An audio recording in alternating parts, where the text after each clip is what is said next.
Hello and welcome to Live Your Love. I'm Alicia Doss, and I am beyond excited to have my first two angel authors with me. I don't know how it's possible that I have not had angels on my show, living angels, but I have the luminous Radleigh Valentine and Dougal Fraser. Welcome. Thank you, thank you, thank you. I'm so excited to be here. See, Dougal, I'm luminous. I was gonna say, am I not luminous? Am I gluminous? I don't know. I'm luminous. I don't know. Noted, but whatever. Okay, no, the luminous was like luminous, which applied to everybody that followed. Oh, she's gonna backtrack is what she's gonna do. No, I'm just kidding.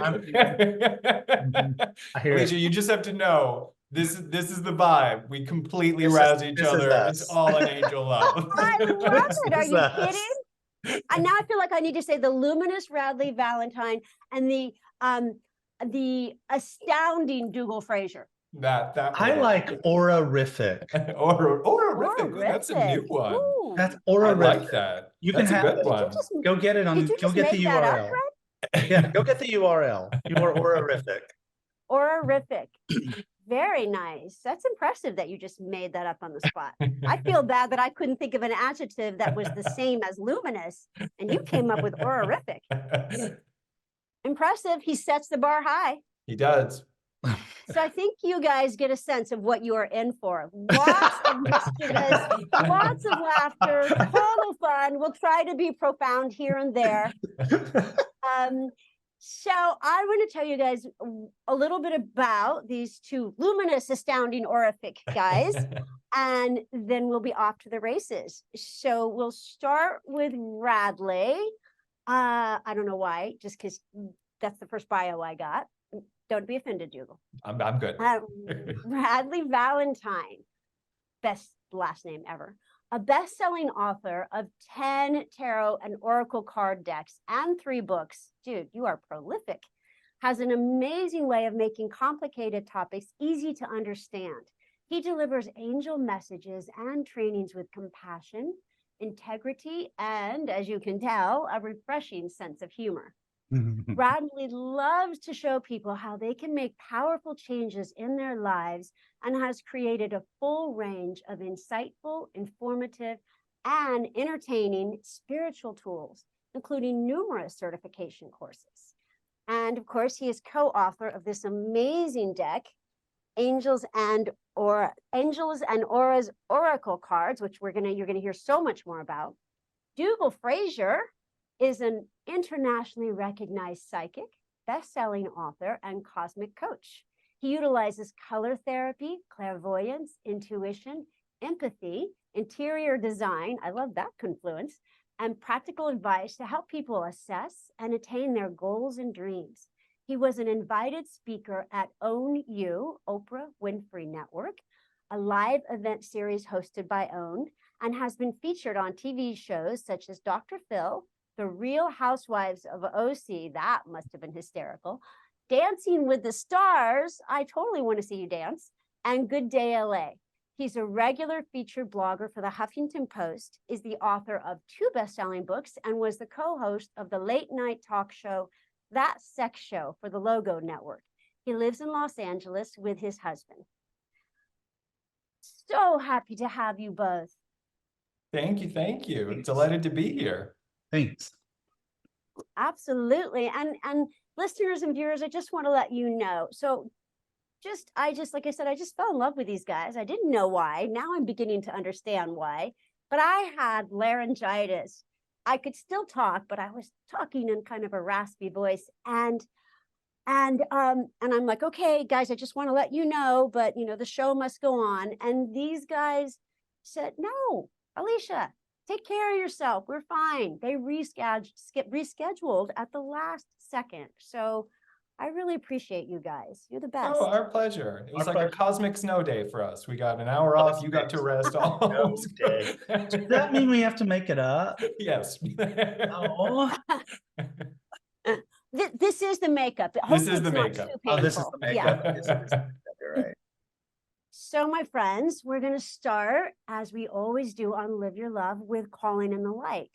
So if you're driving, just keep your eyes on the road. But otherwise, if you would, just close your eyes and just place a hand on your heart, perhaps both hands on your heart, and just take in a deep breath and breathe in all of the love of the universe.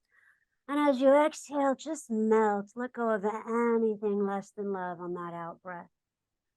Take in a deep breath, breathe in light into everywhere that needs it. And as you exhale, just let go. Anything less than light. And with this next breath, breathe in love and light. And as you exhale, that love and light amplifies all through your beingness, overflowing, spilling into our beautiful planet. And keep breathing in love and breathing out anything less as we open into the light of the Holy Spirit. And beloved Father, Mother God, we just now call ourselves forward into this pristine light of spirit, asking that any negativity, karma, imbalances just be taken as we humbly and gratefully come into an openness, a curiosity, the incredible joy of being gathered together in the name of love. We open in every way to the archangels, opening to the blessed colors of our world, to spirit, to all the spiritual masters that work with us, that are for the highest good, placing this time together into the light for the highest good. Opening in every way to connect heart to heart, each of us present, each of us to come to watch the show, live to watch the archives, touching heart to heart to the angels, gathering together in God's heart, knowing ourselves as one. Asking for a blessing of peace upon our planet at this time. And as always, we give thanks, and so be it. Blessed be and amen.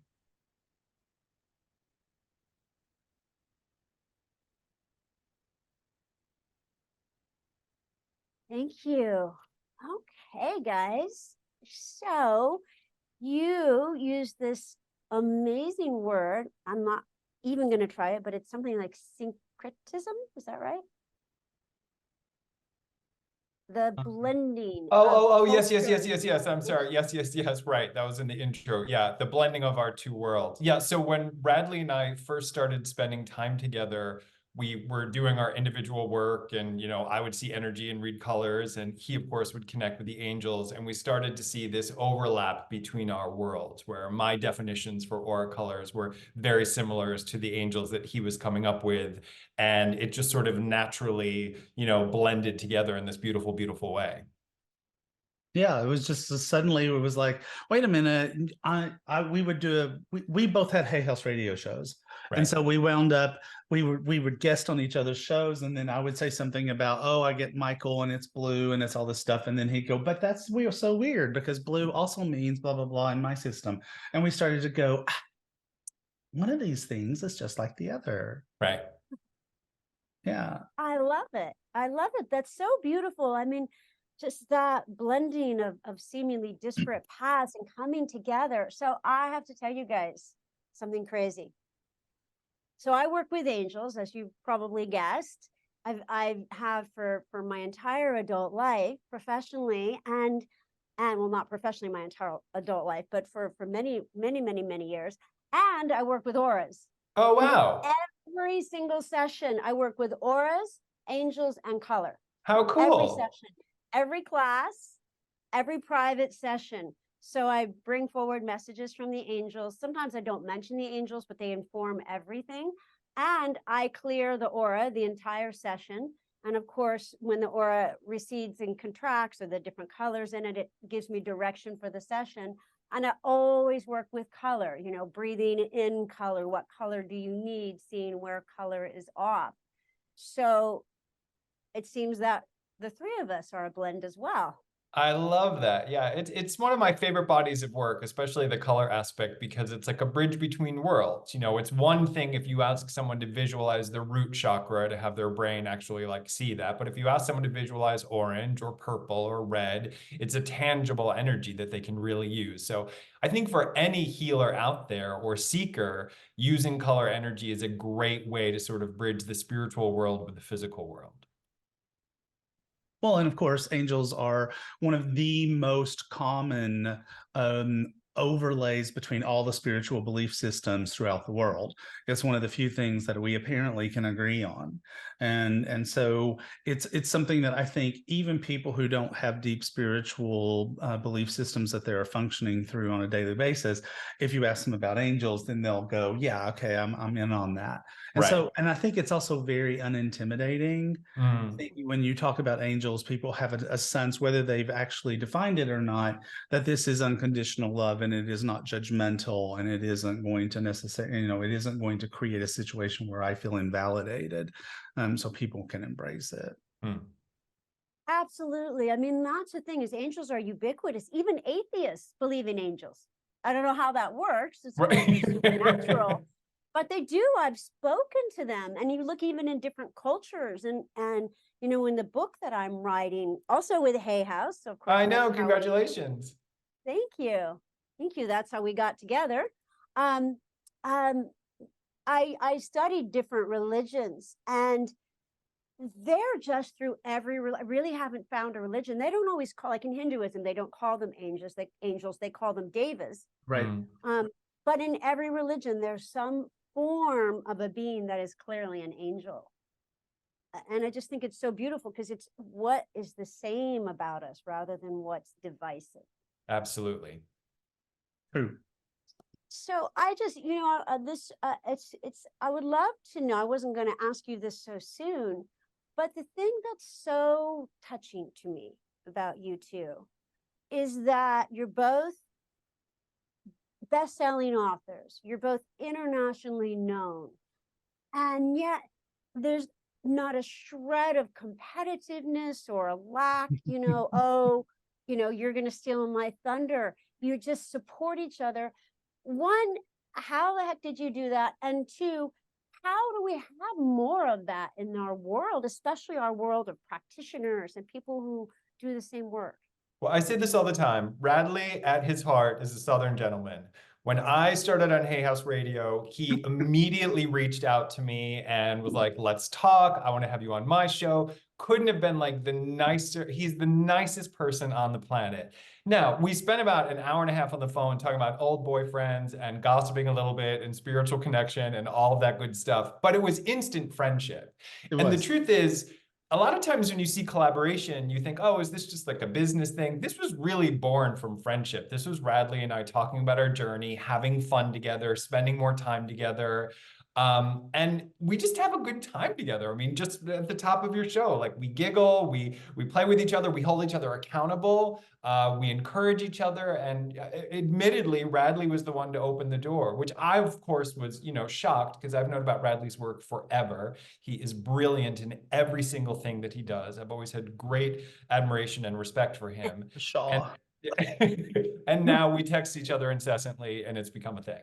Incessantly. I mean, It is true. I mean, I think he said it. I mean, I think that one of my absolute favorite things that happens in my life is what Dougal called instant friendships.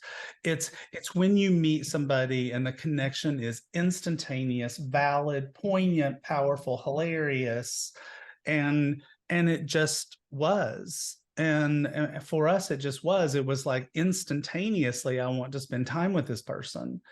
And it is true, we don't have space to compete. I mean, we only have space to support. And so we tell each other all the time about every launch we're doing, everything we're doing. And it's just like, you go, you go, you go. Right. And there's never jealousy or anything. It's just, we like being in each other's company, and his husband too. It's like, David is fantastic. I adore David. And so I love being with them. And if I don't talk to them, I feel weird. And it's also a sense of community. I mean, let's be honest, It Alicia, is. we have unique jobs, the three of us. And so it's rare that I can tell most of my friends that, you know, today I was, you know, channeling a message and working on this, but I can call Radleigh and say, this is, you know, I'm tired as an empath, or I'm excited about creating this. So there's a sense of community there and understanding that you just don't get with all of your, you know, your real world friends, if you will. Right. The muggles. Exactly, the muggle. Right. And most of my friends are muggles, and they love me and support me in whatever I do, but they don't have the vaguest idea really They what don't I'm doing. understand. I Yeah, mean, yeah. even my husband doesn't really know what I'm doing. Your Disney mean, husband or your actual husband? my Disney husband knows exactly what I'm doing. My Perfect. real John does. That's husband true. he knows exactly what I'm doing, probably even right this minute. But my real husband doesn't. I was thinking the other day that if someone called him and said, "Name one of Radleigh's products," he would That's not not, be that able to is do it. not true. No, he wouldn't. He would not be able to do it. He Are we gonna knows have what to I keep this do. podcast secret from him? Oh God, no. He knows exactly where the reality is. But it's like he would not be able to pull a title out of the air. But he did decorate that background behind you. But he does Oh. stuff like this. That's exactly That's right. amazing. I love that. Yeah. Yes, I'm he's so struck by great at that. stuff like that. He's an amazing. He isn't a florist by trade, but he can. Oh God, what he can do with flowers is angelic. It's amazing. Oh, beautiful. Well, I love that. I mean, my family literally didn't really have a clue who I was until both my mother and father died 6 weeks apart. Mm. And because then I didn't have to hide anything I wasn't going to, you know, and I basically flew in and took over and navigated their ascension or their transition, you know, and all kinds of miracles happened. I walked in, my mother, the hospice nurse stopped me as I was going in and said, she's going to go any second or any minute. Right. And I said, not yet. It's not her time yet. And I walked in and, you know, just did the work I do and had people all over the world praying for her. And she lived 3 more weeks, which allowed me, and which became totally present, conscious, and which allowed for a lot of healing. So I'm just saying and same with my father, there were things happen that my family really didn't get who I was until that moment. And that changed everything. Wow. That's special. That's powerful. Mm-hmm. It really is. And, you know, I told my mother her archangelic name and her in some past lives and who she was. And she really got it. And I think that was the piece she needed to transition well. Wow. And it changed everything with my relationship with my stepmother and my siblings. So I think that our families, you know, and our friends, even they are in our lives, and it doesn't have to matter that they don't know what we do, but when they know what we do, it's a little bit extra special. 100%. Yeah. Yeah, for sure. I mean, I was pretty lucky. My parents used to let me talk about it when I was a kid. My mom never called my spirit guides my imaginary friend. Like, I talked about past lives, and she would I got my first reading when I was 8 years old because she took me to Lilydale, the spiritual community in New York. Yeah. So she was very, very much into it. My dad, you know, there were some question marks, and he thought I was kind of a unique child. But I was pretty lucky. My parents were good at talking to me about it. So I had one foot in both worlds. My dad was pretty practical, but my mom had crystals and would see channelers in the 80s, and she was all for it. That is lucky. That is lucky. And then, you know, of course, then we find our family, our friends of the family we choose. We find our tribe, our collective, our community. Right. Yeah. And I think, sorry, go ahead. I think that can be just as important, if not more important. I would argue that it's more important. Your selected family? Your chosen. Yeah. Yeah, chosen family. I think it is. But that's just me. Well, it's all just love, you know. It's really just coming together and finding God where we can in the face of our loved ones. Yeah. And I think there is some mystical mischief afoot here because I'm also from the South. Oh. So, yeah, I'm from Tennessee, from Chattanooga. Knoxville. Yes, I know, like an hour away, I think. Yeah, about. around there. In fact, I'm going back to Nashville, where my stepmother is, to visit in February. Oh, nice. Wow. Yeah. I don't have the cool accent anymore, though. I had to lose it. In my past life, which was this life, I was an actor, so I had to. Oh, cool. Yeah. So I want to talk about abundance, just on this theme of you guys coming together and supporting each other like brothers.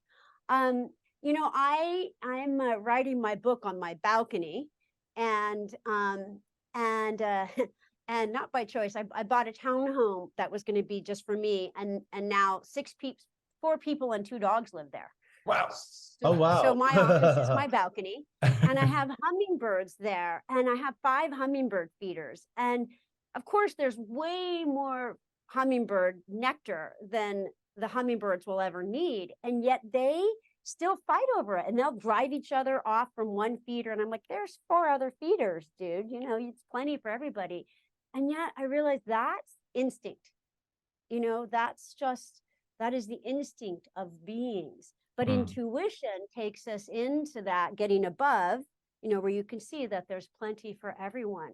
So how do you utilize your work? How do you utilize your connection to spirit to really be in that place of abundance and faith and trust that there's way more than enough to go around? I you know, it's funny because I need to say this very carefully. There's someone else in our industry. Careful. There's someone else in our industry who was always about, in conversations that we have about, there's more than enough, there is no lack, there, blah, blah, blah, blah, blah, blah, blah. And then at one point, I think that person forgot themselves and forgot that, and started behaving in a way that indicated a competitiveness, indicated a sense of you know, no, that should be mine and not yours. And on its very face, it was an absurd thing to even indicate.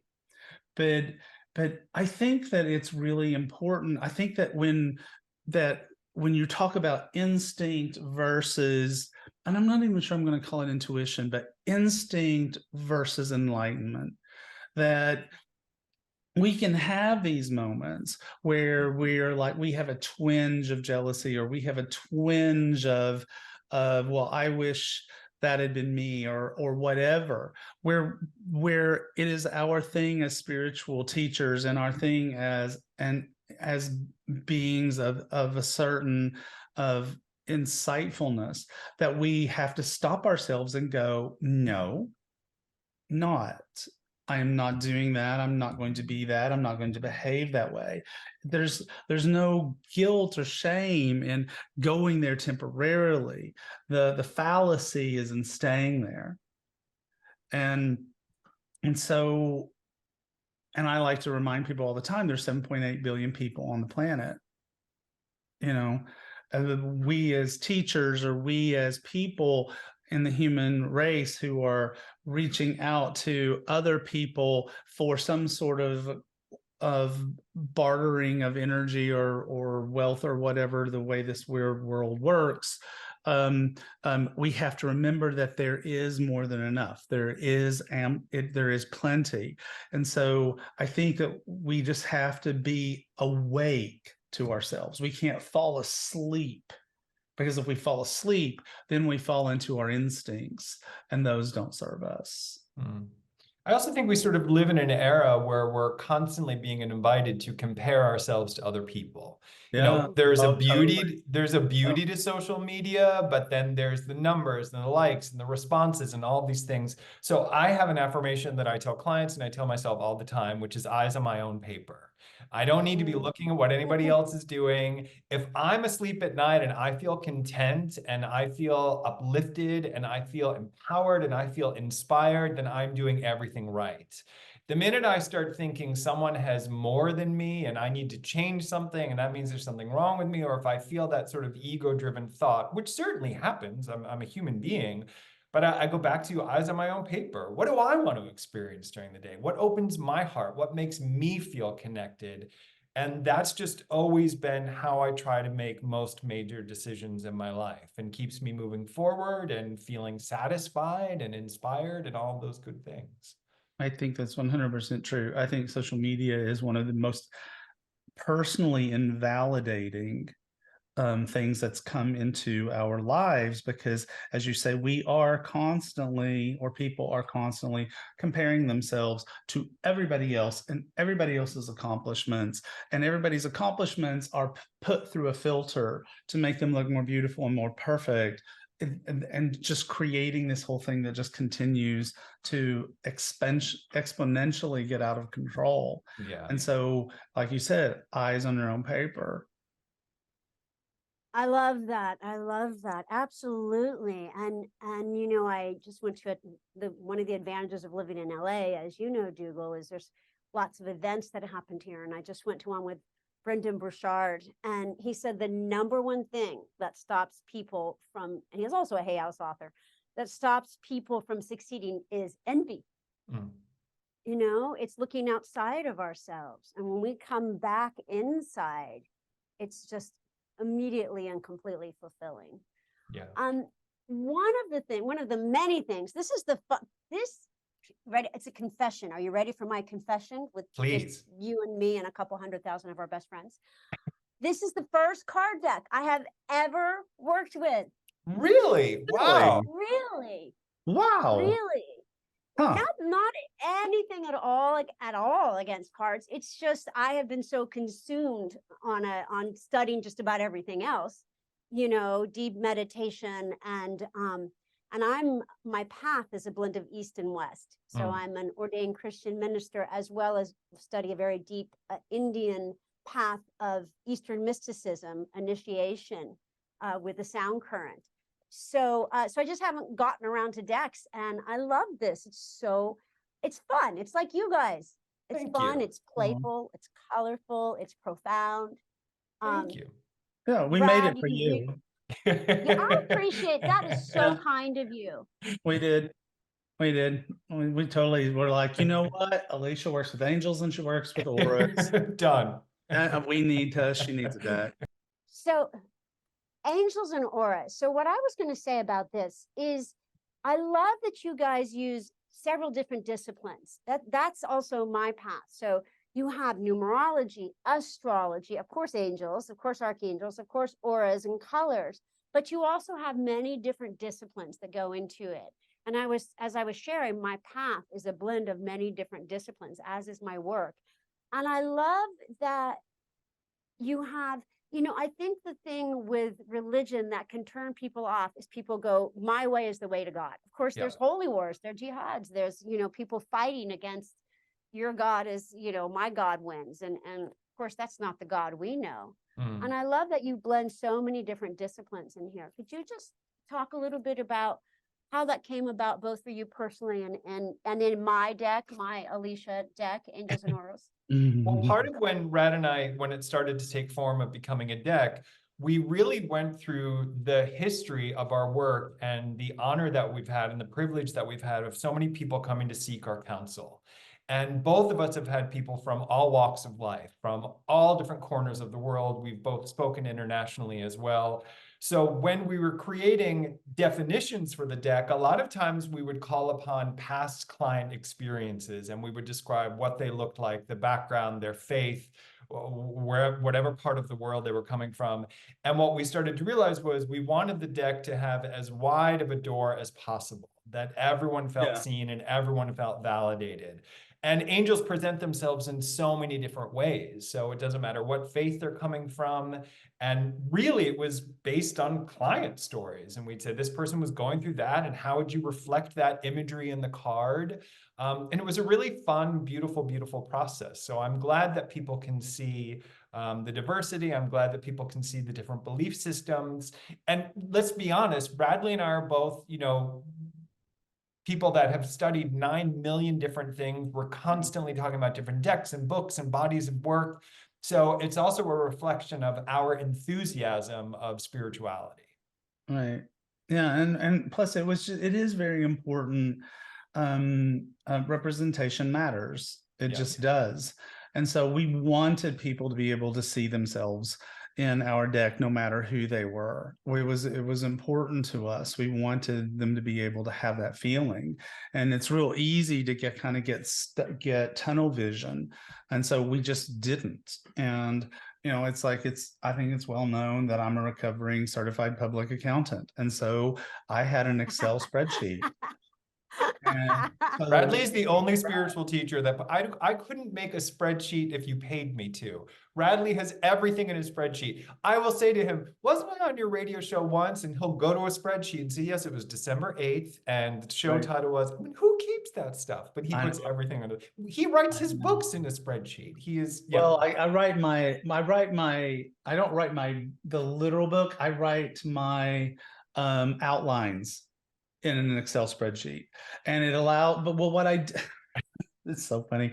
So what I do is that if I do a dump into Excel of, okay, for example, like compendium of magical things, it's all these different disciplines. So I did a dump of, here's all the stuff I want to talk about. Well, that allows me to go, oh, that really belongs in chapter 1, and that belongs over in chapter 4, and that belongs in chapter 7. And I can sort and like do all this stuff. So it's just what I know because I used spreadsheets for so long. So, but the main point was just that the spreadsheet allowed us to keep track of, did we leave anybody out by accident? Yeah. Or where did we miss a step where we didn't mean to miss a step? But it kept us actually on target in a lot of different ways, I think. That's amazing. I love that. Here's another synchronicity. I use spreadsheets for everything. Oh, see, there you go. If you guys start talking about Totally spreadsheets, I'm leaving the Zoom. Could not use a spreadsheet Neither could I. if you asked me to go shovel snow in LA. Totally kidding. But I got you. Okay. But I'm a little jealous because it actually sounds like it's a fantastic system to make sure you don't let anything fall through the cracks. I am certain that our editor could do the very same thing in Word. Yeah. I just don't know how to do it in Word. I know how to do it in Excel, and I can do it in Excel in 5 minutes in the time it takes me to Google how to do it in Word and struggle through it. And so I just don't. And now my editor just knows she's going to get stuff in Excel and she laughs about it. Well, I kind of think when we're on our path, like I believe the three of us are, like everything in our past conspires to help us. Like I said, in my past life, I was an actor, and that helps me. I'm very comfortable with crowds. So I think that, and I think your spreadsheets help you innumerably, and like the pun there. I know. Well, yeah, I know. I'm a little corny. Not very, but a little corny. I won't tell any dad jokes though, I promise. So Rad. Yeah. Can angels really change your life? Oh, totally. 100%. Angels can change your life. I like to think of angels as being this dedicated energy, dedicated to us by the divine, as being with us 24/7, absolutely dedicated to us, our guardian angels. That's what they're here for. To not take advantage of it is sort of akin to living in a house where you found $1 million under the floorboards and you're pretending like it's not there and you're starving. Mm-hmm. It's like, why would you not access this amazing thing? And archangels, while they're not 100% devoted to us, they are 100% available to us at all times. There is no limit. They are omnipresent. There is no time where you can't reach out to Michael or Jophiel or Gabriel or Uriel or whoever it is that has the ability to help you with what you need. But I just don't even understand why people would walk through life without angelic help. It's unnecessary. But then everybody has their own tools that are the ones that they most value. But having an experience with an angel is life-changing. It literally will change your life. That's beautiful. Did you want to add anything to that, Dougal? Yeah, I mean, one of the things that I love about Radleigh, the truth is I hadn't worked with angels much in my spiritual journey. And when Radleigh and I started to become friends, one of the perks of being friends with Radleigh is if you're texting him, I might say, oh, I'm stressed about travel today. And he'll say, well, I'm sending this angel, or I'm worried about this. Well, you need to call on this angel. And so I started asking myself, why is it that I haven't really searched this area? And one of the things Radleigh explained to me is that you have to invite angels into your life. That if you're not asking for help, they don't necessarily just show up. And I personally really struggle with asking for help. It is my nature to try and manage things on my own. It is my nature to try and figure it out on my own. And it was a real epiphany to realize that I didn't have to do that. From a spiritual dimension, I had these beings at my call whenever I needed them with pure, unconditional love. And it's been a really, really powerful thing for me. Learning about angels through Radleigh has been really, really beautiful. You know, we have a friend, another Hay House author, who always likes to tease me and say there's an angel for that. But there is. Well, Yeah. no matter what it is, there's an angel for that. Right. If your fries don't come with your salad, Brad's like, there's an angel for that. Angel for that. Well, you know, if you eat a salad and fries, the fries eradicate the calories. Absolutely. The salad eradicates the calories of the It's fries. spiritual law. Yeah. Yeah. It really is. Yeah. It really works out nicely that way. I'll let my husband know. Yeah, let him know. Let him know. You can tell him the person you created the deck for said so. That's all. Okay, awesome. So what is the most powerful reminder, or what's a fabulous story that either of you have about angels saving your life? Oh God. So I think I know I was talking to angels from the time I was 5, but I didn't know what I was doing. I didn't know what it was. I didn't understand what it meant. And there is a term called cognizant, which represents what I am. Claircognizance, it means to know. I consider it to be the biggest pain in the butt of the clairs, because you're really having to convince yourself that you're not making it up. But when I am not fully paying attention, my angels will use clairaudience. I will hear things. And I just remember breaking up with my first boyfriend. I was 19 years old. I was devastated. I thought I would never have love growing up in Tennessee. And here I had this boyfriend, and it didn't last. And I remember distinctly being outside in the backyard with my face down on the hood of my mother's car, sobbing until the hood was wet. And then I just heard, "You're not going to be alone." And it stopped. The crying stopped. The pain stopped. Was I over it? No, it took time to get over it, but I was no longer devastated. I was no longer in this place where it's like, I just want to jump off a bridge. I was in this space of, oh, I'm not going to be alone. It'll be okay. I'll get past it. And I think and I wasn't even officially talking to angels then. I wasn't doing anything then except learning accounting. And and yet it's like when you say where angels step in inside of our lives, it's like that's what came into my mind, was like this comforting, this you can go on, your life will go on, that came, and it was so poignant and so powerful and so immediate and so unexpected.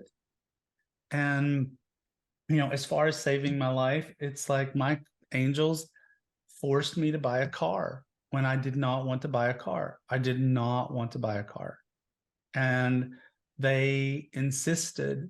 And I had the new car, and a couple of years later, I got hit really badly by a driver who ran through a red light at 55 miles an hour, slammed into the side of me. And the dealership where I had my car said, if you had been in your older one, you would have been really hurt. It took like 5 years for that to come out. 5 years for me to go, why are you making me do this? I don't want to do this. But 5 years later, I walk away from an accident without a bruise that could have killed me. Wow. Wow. Beautiful. And I have other stories that are like that. But I think that there's where the angels interject into our lives on a daily basis, but it's subtle and we don't necessarily notice. But those subtleties over time are like a snowball that gets bigger and bigger and bigger in the effect it has in our life. Absolutely. I love that. And obviously it can be more expedient if we call upon them, but even if we don't, when we really need them, they're there. I think that they are there in certain circumstances, but I do believe that angels believe in free will. And so you really should be using your free will to ask for assistance, because otherwise they can be kind of hands off. Absolutely, because they don't inflict. I mean, spirit doesn't inflict and intercede in our free will. And I think it's also, there's something about I'm worthy because I'm a child of God to receive of this divine assistance. Truth. And really opening ourselves. Did you have a story you can share, Dougal? Well, mine might feel a little raunchier, but so good. I love it. Exactly. So when I must have been 24, or 25, I was going to be having a hookup. I was living in New York City on the Upper West Side. It was the middle of the night. I invited a gentleman caller over. And you don't tell someone in the middle of the night that you're caller. You don't tell someone in the middle of the night that you're a psychic and your name is Dougal. So my name was Sean and I was in advertising. And when I opened the door, I heard, "You will marry him." And it was my husband now, David. We've been together for 21 years. And I remember thinking, oh, I need to tell him my name isn't Sean and I'm not an advertiser. But it was just this moment of divine intervention of the universe saying, I want you to pay attention here. This is bigger. Yeah, he still thinks I'm in advertising meeting right Yes. now. But it was just this moment of you can trust this person to tell them who you really are, that you're an intuitive and that you love all of these things. But it was definitely one of the more sort of profound things. I didn't tell him that immediately. I told him after a year of dating that was the experience. But it was such a mix of what was technically sort of a carnal sort of, primal moment of connecting with someone with this big aha spiritual moment of, hey, this is your soulmate, so pay attention here. And that's one of the beauties of this work is I always feel like intuition is a byproduct of spiritual practice and meditation. That's really the core fundamental balance of what I do. And so the more I meditate, the more I pray, the more I connect energetically, those kinds of magical things continue to repeat themselves. But that's one of the bigger moments in my life. That's beautiful. I love that. And another synchronicity is I lived in New York on the Upper West Side. Oh, did you where? I did. God, it's so many places. 75th, it's so long ago. I want to say 75th and Broadway. Would that be right? Yeah, I lived on 86th and Broadway. Yeah. There we go. Yeah. It's crazy. Also West End. Nice. Yeah. Yeah. I love Manhattan. Me too. So, yeah. But I was very young. I think it's a place to live when it can be a place to yeah, live no, when too intimidating, too much of a nervous breakdown happening at any given moment. No. Yeah, Rad does not get it. So whenever we go to the East Coast, I'm always like, come on, let's go to New York. And he's like, no, I'll meet you in Provincetown. Maybe before Omega, we'll go to New York. We should go together. It'd be fun. Okay, I would do that. Sorry. Awesome. I want to hear about it. New York is very different than it was when I lived there. It is very different. You'll be fine, Rad. There's more trees. There's a little bit more nature. It's still intense, but I think it's less intense. Either that or I'm less intense. We can't rule out that possibility. Right. So, well, I'd love to hear, Dougal, about auras and colors. How can working with auras and colors change our life? Well, one of the things that I love about working with aura energy is that it's one of the only modalities that is constantly changing. So in astrology, it's a fixed system. Your sunrise, your moon, your sun sign, your moon, all those things, all those planets based on the day you were born, it's the same thing. Same with numerology. I will always be a 6 life path. But your aura is constantly changing based on environment, based on your mood, based on the energy that's surrounding you. And so one of the things that I really learned early on is that I would study the aura of other people. And for example, I'm a naturally shy person. I'm an introvert. Nobody ever believes that, but I really am. But when I would see an extrovert, they would have green around them, and they'd be the life of the party, and they'd have funny jokes to tell and stories to tell. And I'm not a naturally green person. But if I meditate with green, if I visualize green, if I surround myself with green, I can become an extrovert. I can literally shift my energy to become that. And so what I tell people about the aura is that you can become whoever you want. It's this amazing, colorful tool belt and this awareness to know that if you need to be deep and soulful, you can lean into this specific color. If you need to be creative and outgoing, you can lean into that color. If you need to be introspective, whatever it is, you can literally shift your energy to transform according to the environment and or the need. And I just think that's super, super cool. Like I can't become a Leo. I wish I could and become outgoing, but that's just not how it works. But I can change my energy to be more outgoing or empathetic. Beautiful. I love that. And Rad, is there anything you want to add to that? No, it's funny. It's like, because he really is the aura guy. I really am the angel guy. And so he's learning a lot about angels. I'm learning a lot about auras, but I'm still living in the world of angels and he's still living in the world of auras. And so I am aware of colors because of Dougal. I know about red and I know about gold and I know about green and I know about the stick your finger in the light socket, light green, and I know this stuff, but I haven't fully assimilated it into my life. I don't think any more than Dougal has fully assimilated angels into his life. It's just still this thing of, you know what? I am aware when I get up in the morning, if I put on purple, it's like, what am I putting on? But I'm not thinking while I'm driving down the street that I'm anxiety laden or feeling unloved and I need to surround myself with red. Right. I'm not thinking it, even though I should be. I think that's perfect because I think we all have our areas that are our God-given areas. And I love the learning about different areas, but there also is that we gravitate to what aspect of spirit most sings to us. Well, I think that there's 7.8 billion people on the planet. I mean, there is no one size fits all. It's like, why does cilantro taste horrible to me? And Dougal loves it. I mean, it's like, Absolutely. Well, I still think it's fascinating because I wouldn't say equally work with both, but almost. I probably work with angels a little. I mean, well, that's more my go-to, but I work with auras and colors, especially auras, a lot. So I think it's fascinating that the three of us. My thing though is that people don't think that they work with auras, but we really do. It's just sort of a natural part of society. So like anyone listening, when you say things like, oh, I vibe with that person, you're talking about their aura.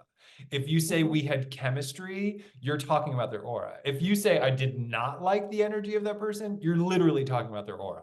But we see it as this sort of like obtuse sort of spiritual thing like aura cameras or something like that. But it really is just a natural, when Radleigh and I first became friends, that's energy. And so I think there's so many different ways in the English language and languages around the world where we're literally talking about energy, but we don't necessarily know it. It's kind of been around forever. I think that's fantastic. And that brings me to my next question, because yes, I 100% agree. And I've had a similar conversation. For me, part of my passion is inspiring and empowering my clients and class participants to do the work themselves, to not feel that they have to go through me or someone else. Yes, learn, absolutely, be mentored, etc., but that they can find that connection, that mystical connection right within them. And I love, Rad, in your book, Big Book of Angel Tarot, which plug for that, by the way, that you talk about taking the fear out of spirituality. And for me, as I said, my passion is to make it accessible to everyone. So Dougal, when you're talking about, don't get afraid of auras and like you can't sense them. It's just energy, which we all can sense. Yeah. So talk to us a little bit about that, about taking the fear out of spirituality and empowering people to find their own mastery.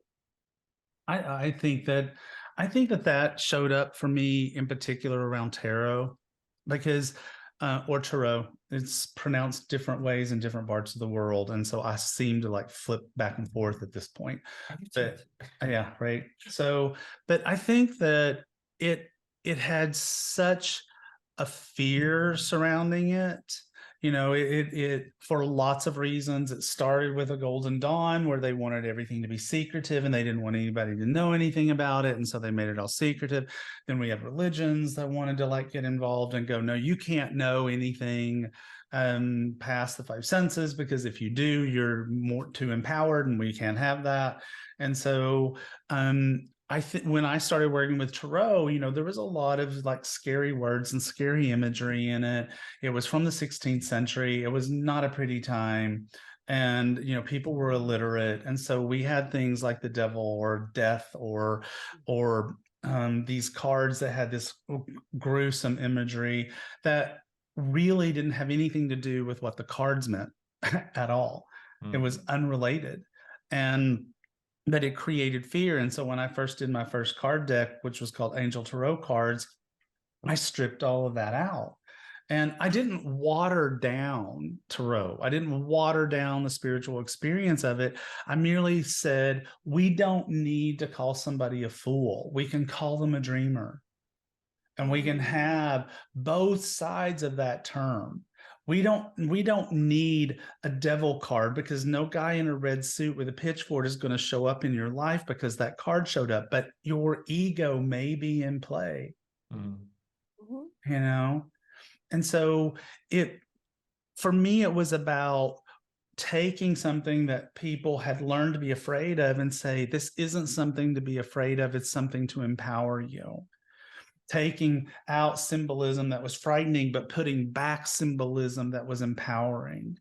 And so that just sort of turned into a thing for me, whether it was about trying to make astrology easy for people or numerology easy for people or working with angels easy for people. Spreadsheets, making spreadsheets easy for people. I should write a book on that. I'll call Reed right now. Dougal and I will be your first students. Spiritual spreadsheets. Be your own accountant. Sounds great. Reed will love it. Of course, he's a CPA. He might. But there we go. But I think the thing is just we cannot avail ourselves of all of the magical things of life if we're afraid of them. It's like we have to like have them explained to us in a way that is current and valid for the moment, and not based on the past and not based on fear, but based on what is relevant today. And people are too sensitive for the scary stuff. They don't need it anyway. It isn't helpful. Like the color black in auras. Yeah. That people always say that people always think earth tones are somehow negative. That's the big joke. Someone will say, oh, I bet you see the color black around me. Black is an incredibly powerful color. It's grounding. It's grounding. It encompasses all color. If you think of like obsidian, the stone, and you see that like reflective energy that it has, absolutely beautiful. People in big cities wear earth tones because it pulls their energy in. Highly creative people, some of the most talented designers, you always see them wearing all black, and it's because they're so creative. So yeah, that's a good point, Rad. All color has power and wisdom. No. Absolutely, absolutely. And I love that it's also taking the mystery out of it, and oh, I can do it, you can't, going back to full circle to our abundance conversation, because, you talk about not everybody can access angels, not everybody can see auras, but you don't need to if you have this deck. Oh no, because, actually, you know, actually, I believe everyone can see energy. What I find though is that people are anxious about it, and the brain gets involved and gets in the way of the process. So one of the things we tried to do is let the deck do the work, and the magic will reveal itself. So you can pull a card, there will be colors on the card, there will be a color activation, there will be an angel connection. So you don't have to worry about it. Like, am I hearing something? Am I seeing something? It's definitely happening. But people's brains get so involved that it really slows down the process. So a lot of what we encourage people is let the deck do the work. Like, you will have an answer no matter what. And from there, something spiritual and profound will manifest.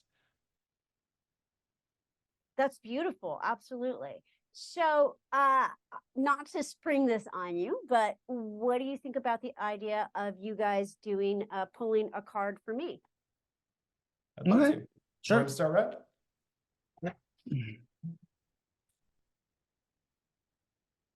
And forgive my ignorance, but can we pull a card? Can you pull a card for everyone, for everybody Yes. listening? Yeah, absolutely. Okay, great.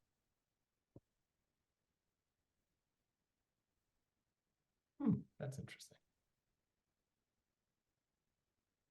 So the Should I be card that I scared? pulled for you is That's you're interesting. ready. Okay. So I should put my glasses on.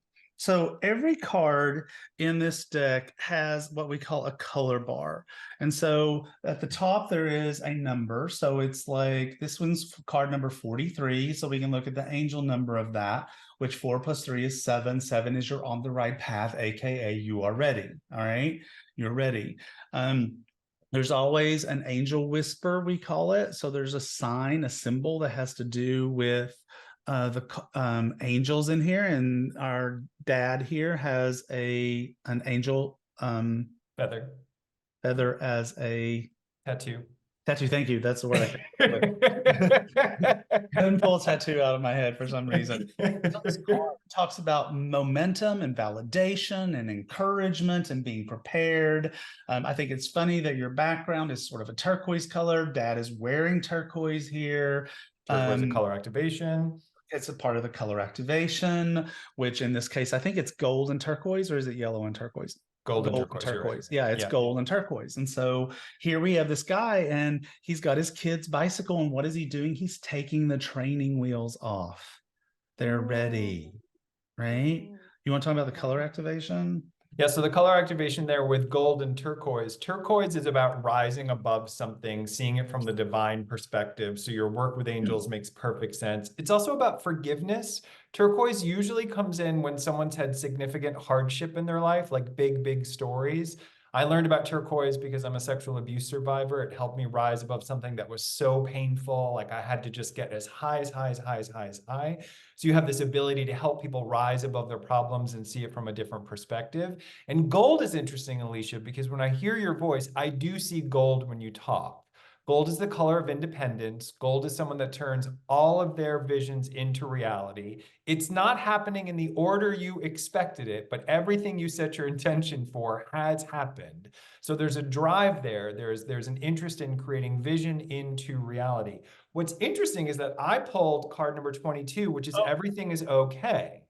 So I don't know if well, I do know. If sometimes you're overthinking just a little bit, everything's fine. You've set it into motion. It's coming together. Angel numbers here on the mailbox of 444. And then we have this sort of, and we have, you can't see it here, but the return address of this envelope is the universe. And then it says big news. So you have a lot of irons in the fire right now, but it's like next year is about reaping the harvest. Like, you've been planning, you've been getting ready, but now things are coming in, like we're reaping the harvest, we're making it work. Now the color activations here, again, you've got gold again, gold and purple. So gold is a really strong color for you. Purple is you're doing the right thing, you're on your destiny, things are moving. The words on the card are reassurance, support, guidance, and overseen. So it's happening. Things are really, really coming together.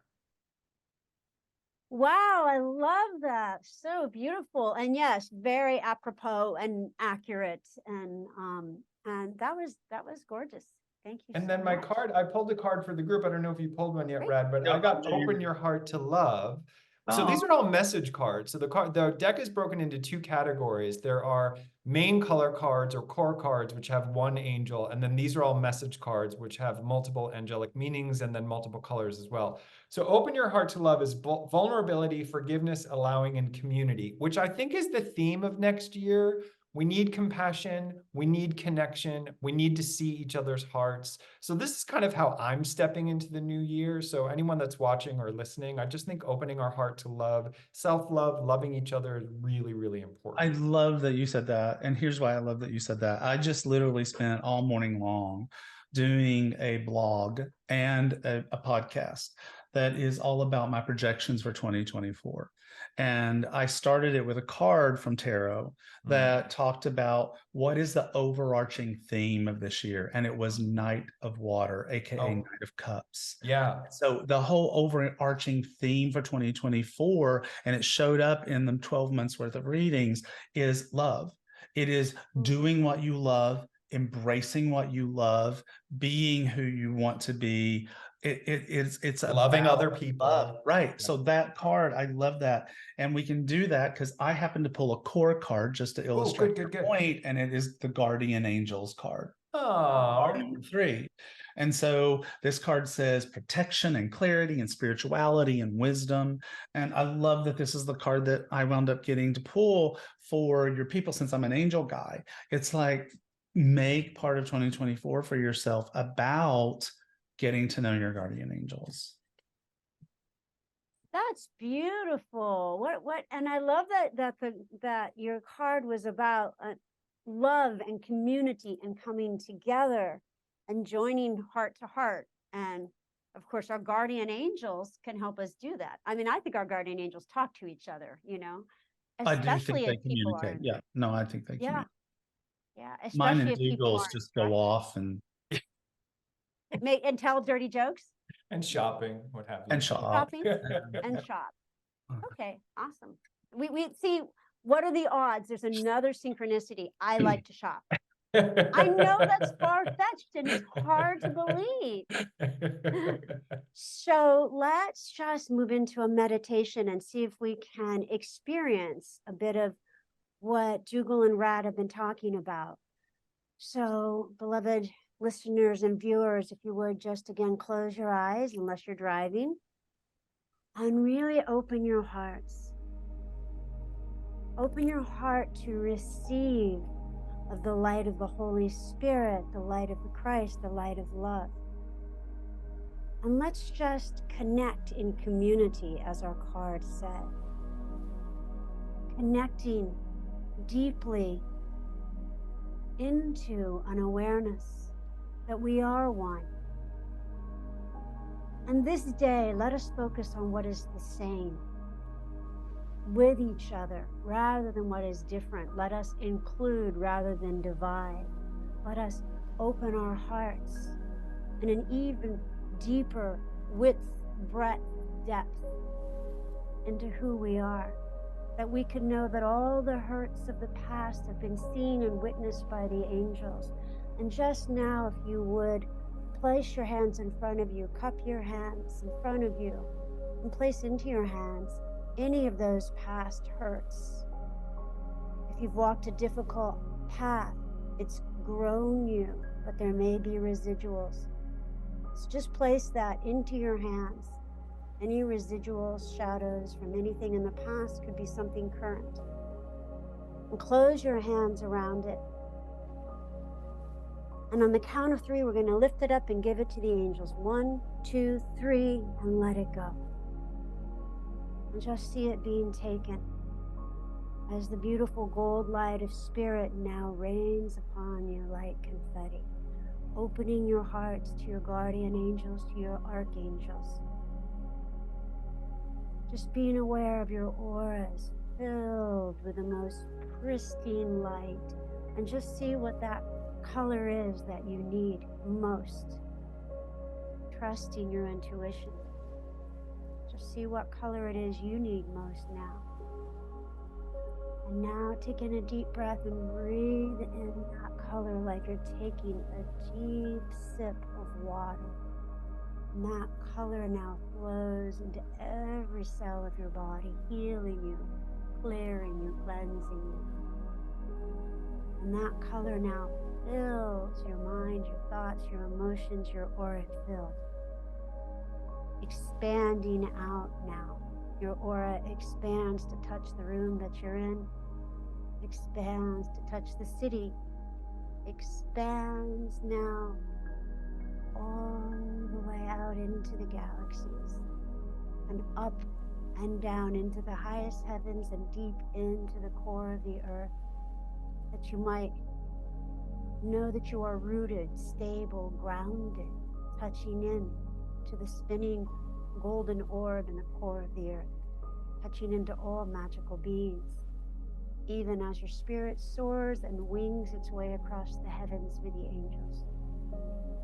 Allow yourself to keep expanding, to stretch ever more into and as the arms of love itself, that you might know yourself as the pure spirit of love. And so be it. Yeah.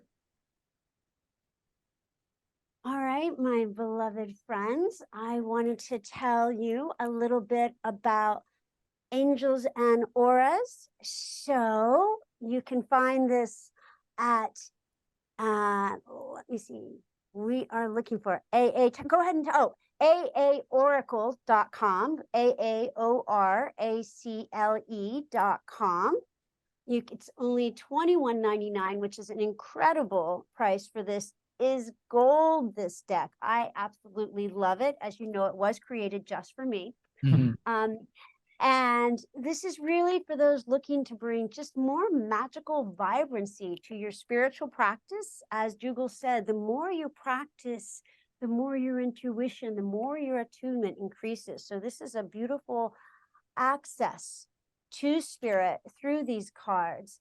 And it will also infuse your life with some beautiful color and with more of an awareness of auras and energy. So within this deck, there's 12 core cards, which represent specific archangels and their aura colors to really help you go down that path of self-discovery with an assist. They also demonstrate how the angels speak to us through the language of color. And the remaining cards just have this beautiful heavenly chorus of support. Each message has very colorful images to inspire and remind you that we live in not only a vibrant world of energy, but a playful world, a friendly world, a blessed world. You know, it could really, what you learn here could really change the direction of your life. So all of that, plus there's lots of great bonuses. If you just go to aaoracle.com, very easy to order this, get all the bonuses, including archives of some beautiful podcasts with these guys. They're easy to find on Instagram. So do look them up.